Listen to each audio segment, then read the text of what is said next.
大家好，我是邱平。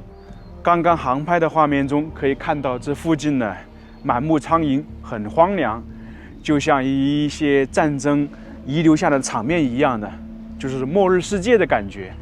那么这个地方呢，其实在以前呢是一个煤矿，只不过呢现在这个煤矿关闭了，就变成现在这个样子，荒废了，留下了很多建筑。那这里呢有厂区，有生活区。高峰期的话，这里大概是1万多人。那现在呢，可能是寥寥无几的几个人。今天就来这个废弃的，应该说关闭的煤矿看一看。那么我们现在站的这个地方呢，是一个铁路轨道。大家都知道，以前的煤啊，都是靠铁路运输的。那这个地方历史其实非常悠久，在清朝末期的时候，这个煤矿就已经开发了。大家知道，在湖北武汉有个汉阳兵工厂、汉阳铁厂，那个时候是张之洞建立的。当时呢，铁资源呢，铁矿不是太多，铁跟煤啊都是需要大量的。那么煤呢，找不到怎么办？那只能继续找。所以呢，后面呢，他就聘请了德国的一个我们说的寻找专家，在湖北、湖南、江西寻找，最终呢，在这个地方寻找了这个煤矿。这里呢叫做萍乡煤矿，萍乡是一个产煤大市，还有一个安源煤矿，这个大家都非常熟悉了。那么从清朝末期，就大概1898年开采，开到现在100多年了。那都知道，矿产资源总会有枯竭的一天，自然而然的话，煤没有了，那这个地方呢就停产了，人呢慢慢就迁走了。我们其实看了很多矿产资源的那些工厂啊，贵州的我们去了，宁夏的也去了，那现在轮到江西了。现在我们去这个矿区还有生活区走一走，看一看。我们现在看到这里有很多铁轨，这里相当于这个变轨道。那前方呢还有一个站台，那这个起到什么作用呢？说的简单一点呢，它这个地方属于洗煤厂，矿区呢是在另外一部分。大家都知道，很多矿区呢都是有铁路线路铁轨的，因为要不然没法运送出来嘛。我们生产出来的那些煤啊，就是采出来的是有杂质的，那么要到洗煤厂进行提炼。打个比方说，你一个煤矿里面有泥土啊，有沙子啊，就要在这个洗煤厂经过加工，变成精制煤，然后再运送出去，运送到全国各地，大概就是这个意思。所以呢，这条铁路线路呢，一个作用是从矿区产煤的地方运到这个洗煤厂，另外一种呢，洗煤厂加工完了之后运送出去。现在看到这栋房子破破烂烂的，然后有一个斜坡上去，很多人以为是梯子，其实这个不是啊，相当于是传送带。什么意思呢？就是煤可能从这个传送带传送到这个上部，然后进行分拣清理，然后再下来。这附近呢，可以看到环境呢都是非常一般，破破烂烂的，因为毕竟已经全部迁走了。我听当地的那个村民讲啊，他说已经废弃了，关闭了有一段时间，非常可惜呀。就可能当地的一些人还留在这里，那么以前从其他地方过来的职工呢，基本上全部都搬走了。这里可以看到房子大部分的关闭了，这里有个公安，这些房子呢都有一段历史了。现在住的人很少很少啊。高坑煤矿总务科宿舍饮食部，那么这里的很多职工住在这里啊，那用的是这个名字，像这种小卖部的名字现在基本上看不到了吧。这里呢是当时的职工宿舍，我们进来走一走。那像这些还有很多黑板呢，就是可能一些通知，某某某来了，某某某的信件或者厂区的一些通知啊，都在这里面。那这些房屋呢，都有一段历史了。这个地方还是不错的，为什么？里面呢还有大批像小型的公园一样的。新年快乐，万事如意，这里还写了很多祝福语啊。那么因为厂区嘛，有些以前可能退了休的人也在这里生活，所以呢，这个地方有很多座椅，像花园似的。来到这个小区里面，遇到一位老爷爷，他向我们简单的描述了一下，他是这里的职工，后面呢在这里退休，现在还居住在这里。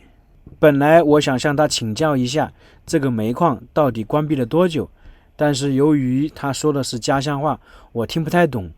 这里相当于是小区里面休息的地方，我估计当年下班之后，很多人在这里休闲，特别是一些老人在这里下棋，可能都有。这个地方是一个菜市场，从这里呢也能体现当年这个矿区人数之多。因为这附近呢有好几个小区，所以自然而然大家要生活就有菜市场，还有粮油市场。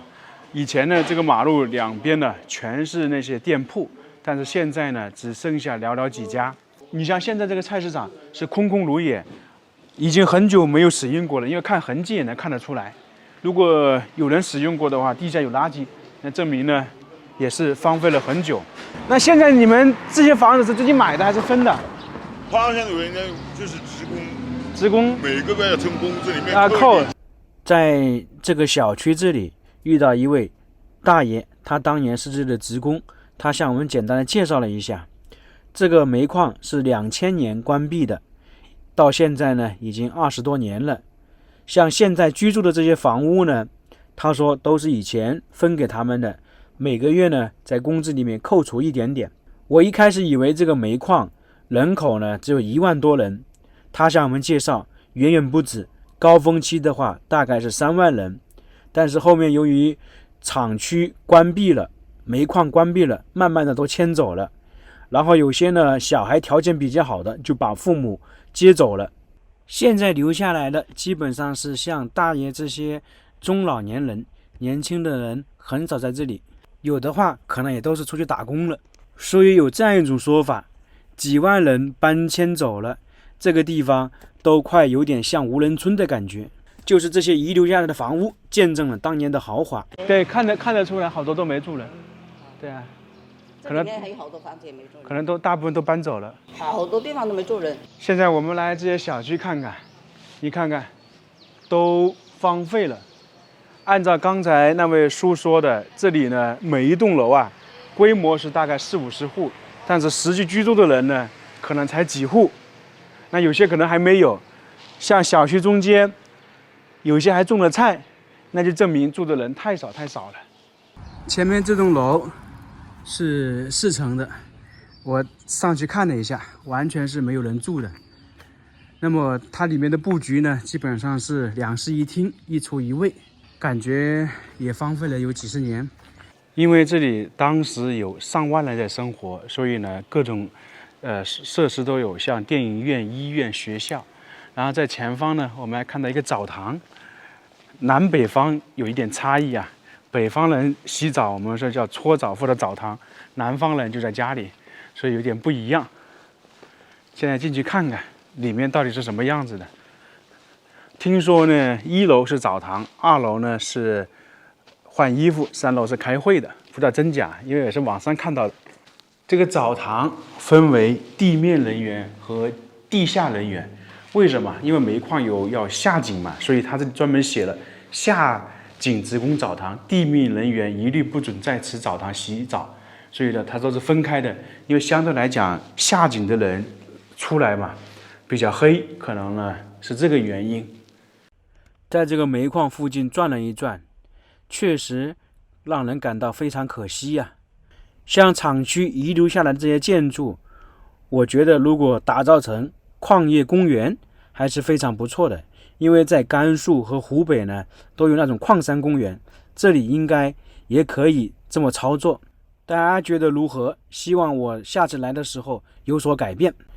毕竟这个百年煤矿发挥了它应有的作用，也给我们创造了许多。尽管现在它已经关闭了，但还是可以发挥一些娱乐的。